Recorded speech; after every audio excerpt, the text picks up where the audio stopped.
Hello everyone, जय हिंद। स्वागत है आप लोग का मेरे यूट्यूब चैनल के प्लेटफॉर्म में।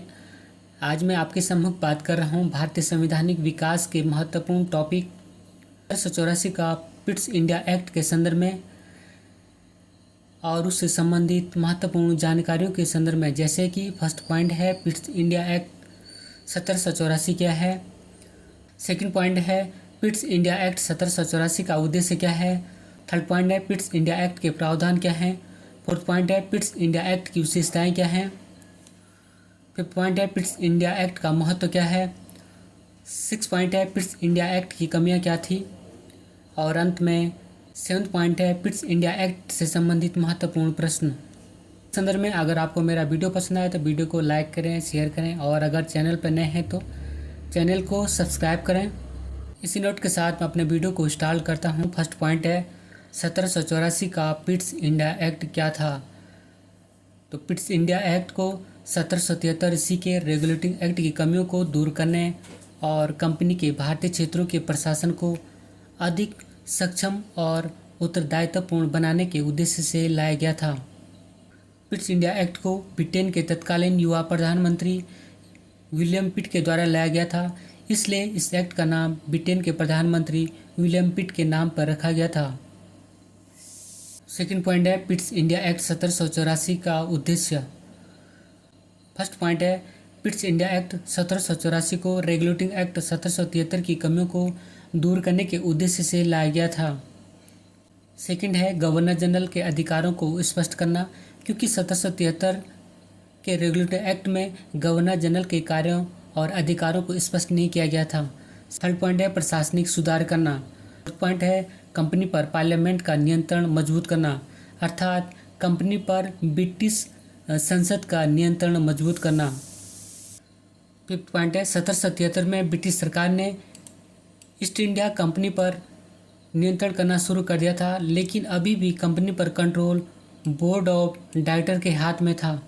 सिक्स है इस अधिनियम के द्वारा कंपनी में राजनीतिक और व्यापारिक कार्यों को अलग अलग कर दिया गया, अर्थात इस अधिनियम ने कंपनी के राजनीतिक और व्यापारिक कार्यों को अलग अलग कर दिया था। अब बात करते हैं पिट्स इंडिया एक्ट के प्रावधानों के संदर्भ में। तो फर्स्ट पॉइंट है कंपनी के शासन पर नियंत्रण बनाने हेतु इंग्लैंड में 6 सदस्यीय बोर्ड ऑफ कंट्रोल का गठन किया गया, अर्थात इस अधिनियम के द्वारा कंपनी पर नियंत्रण करने के लिए 6 सदस्यीय बोर्ड ऑफ कंट्रोल का गठन किया गया था। सेकंड है कंपनी में राजनीतिक अधिकारों को बोर्ड ऑफ डायरेक्टर से छीनकर बोर्ड ऑफ कंट्रोल के हाथों में दिया गया। थर्ड पॉइंट है बोर्ड ऑफ कंट्रोल के सदस्यों का वेतन भारत के राजस्व से दिया जाता था। फोर्थ पॉइंट है गवर्नर जनरल की परिषद में सदस्यों की संख्या 4 से घटाकर 3 कर दी गई तथा गवर्नर जनरल को मत देने का अधिकार दे दिया गया। फिफ्थ पॉइंट है कि मद्रास तथा मुंबई प्रेसिडेंसी में भी 3 सदस्यीय काउंसिल की व्यवस्था की गई थी। सिक्स है यह प्रावधान बनाया गया था कि गवर्नर जनरल तथा गवर्नर की नियुक्ति board of director British crown की अनुमति से करेगा,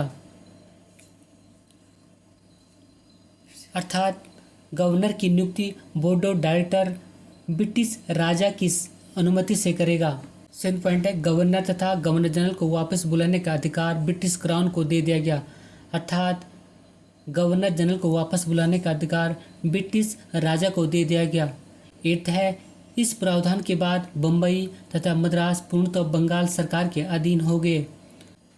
9 पॉइंट है कंपनी भारत में ब्रिटिश सरकार की अनुमति के बिना किसी भारतीय राज्य से संधि या युद्ध नहीं कर सकती थी, अर्थात यदि कंपनी भारत में किसी राज्य से संधि या युद्ध करती थी तो उसे पहले ब्रिटिश सरकार से आज्ञा लेनी होती थी।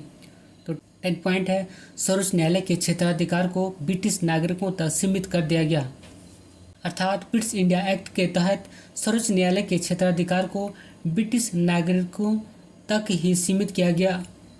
11 पॉइंट है भारत में कंपनी के अधीन क्षेत्रों को ब्रिटिश आधिपत्य का क्षेत्र कहा गया। 12 पॉइंट है इस अधिनियम के द्वारा ब्रिटिश सरकार को भारत में कंपनी के कार्य और उसके प्रशासन पर पूर्ण नियंत्रण प्रदान किया गया। अब बात करते हैं पिट्स इंडिया एक्ट की विशेषताओं के संदर्भ में। तो फर्स्ट पॉइंट है इसने कंपनी के राजनीतिक और वाणिज्यिक कार्यों को पृथक कर दिया, अर्थात इस एक्ट के द्वारा कंपनी के राजनीतिक और वाणिज्यिक कार्यों को अलग अलग कर दिया गया था। सेकंड है, इसने निदेशक मंडल को कंपनी के व्यापारिक मामलों के अधीक्षण की अनुमति तो दे दी, लेकिन राजनीतिक मामलों के प्रबंधन के लिए नियंत्रण बोर्ड अर्थात बोर्ड ऑफ कंट्रोल नाम से एक नए निकाय का गठन कर दिया गया। अर्थात इस एक्ट के द्वारा राजनीतिक मामलों के प्रबंधन के लिए बोर्ड ऑफ कंट्रोल की स्थापना की गई थी। इस प्रकार द्वैध शासन की व्यवस्था आरंभ किया गया। थर्ड पॉइंट है, नियंत्रण बोर्ड को यह शक्ति दी थी कि अर्थात बोर्ड ऑफ कंट्रोल को यह शक्ति दी थी कि वह ब्रिटिश नियंत्रित भारत में सभी नागरिक, सैन्य, सरकार और राजस्व गतिविधियों का अधीक्षण एवं नियंत्रण करे। बात करते हैं ब्रिटिश इंडिया एक्ट के महत्व के संदर्भ में। तो यह अधिनियम दो कारणों से महत्वपूर्ण था। पहला कि भारत में कंपनी के अधीन क्षेत्र को पहली बार ब्रिटिश आधिपत्य का क्षेत्र कहा गया, अर्थात भारत में कंपनी ने जिन क्षेत्रों को अपने अधीन कर रखा था उन क्षेत्रों को ब्रिटिश आधिपत्य का क्षेत्र कहा गया।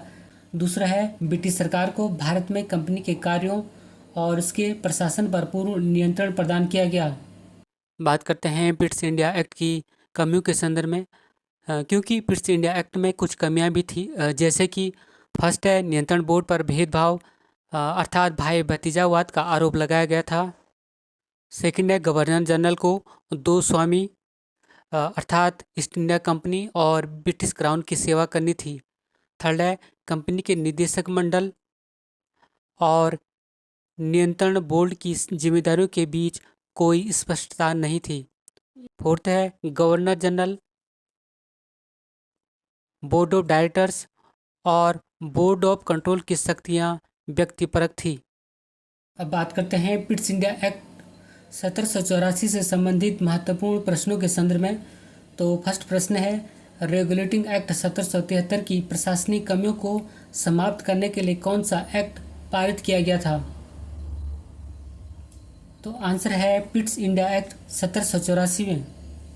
सेकंड है, ब्रिटिश इंडिया एक्ट का नाम किसके नाम रखा गया था? तो आंसर है तत्कालीन प्रधानमंत्री विलियम पिट के नाम पे। थर्ड है, ब्रिटिश इंडिया एक्ट कब पारित हुआ? तो आंसर है 1784 में। इस अधिनियम के द्वारा शासन की दोहरी प्रणाली को अपनाया गया था, एक कंपनी तथा दूसरी संसदीय बोर्ड। इस एक्ट के माध्यम से ब्रिटिश सरकार का कंपनी के मामलों तथा इसके भारतीय प्रशासन पर पूर्ण नियंत्रण स्थापित हो गया था। अर्थात इस एक्ट के माध्यम से ब्रिटिश सरकार का कंपनी के साथ साथ भारतीय प्रशासन पर भी पूर्ण नियंत्रण स्थापित हो गया था। फोर्थ क्वेश्चन है, किस अधिनियम द्वारा कंपनी के व्यापारिक और राजनीतिक कार्यों को एक दूसरे से पृथक कर दिया गया? अर्थात कंपनी के व्यापारिक और राजनीतिक कार्यों को अलग अलग कर दिया गया था। तो आंसर है ब्रिटिश इंडिया एक्ट 1784 के तहत। फिफ्थ है, कोर्ट ऑफ डायरेक्टर किसके लिए था? आंसर है व्यापारिक मामलों के लिए। क्वेश्चन नंबर 6 है, बोर्ड ऑफ कंट्रोल किसके लिए था? तो आंसर है राजनीतिक मामलों के लिए। क्वेश्चन नंबर 7 है, बोर्ड ऑफ कंट्रोल की स्थापना किस एक्ट के अंतर्गत की गई थी?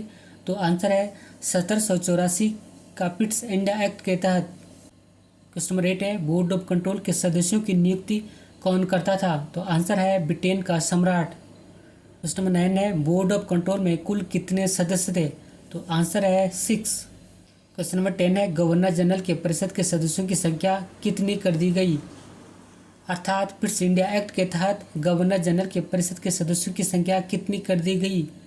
तो आंसर है 3।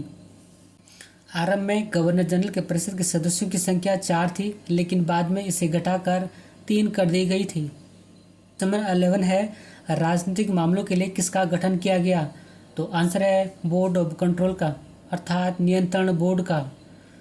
क्वेश्चन नंबर 12 है, कंपनी अधिकृत प्रदेश को क्या कहा गया? तो आंसर है ब्रिटिश अधिकृत क्षेत्र। क्वेश्चन नंबर 13 है, ब्रिटिश इंडिया एक्ट का विरोध किसने किया था? तो आंसर है वारेन हेस्टिंग ने। वारेन हेस्टिंग बंगाल के पहले गवर्नर जनरल भी थे। नंबर 14 है, किस अधिनियम में भारत को ब्रिटिश अधिकृत भारत कहा गया? तो आंसर है ब्रिटिश इंडिया एक्ट 1784 के तहत। क्वेश्चन नंबर 15 है, वारेन हेस्टिंग ने अपना इस्तीफा किस कारण से दिया था? तो आंसर है ब्रिटिश इंडिया एक्ट 1784 के विरोध में। इसी क्वेश्चन के साथ मैं अपने वीडियो को समाप्त करता हूँ। अगर आपको मेरा वीडियो पसंद आए तो वीडियो को लाइक करें, शेयर करें, कमेंट्स करें और अगर चैनल पर नए हैं तो चैनल को सब्सक्राइब करें। मिलते हैं जल्दी नेक्स्ट वीडियो में। Thank you for watching. God bless you. जय हिंद।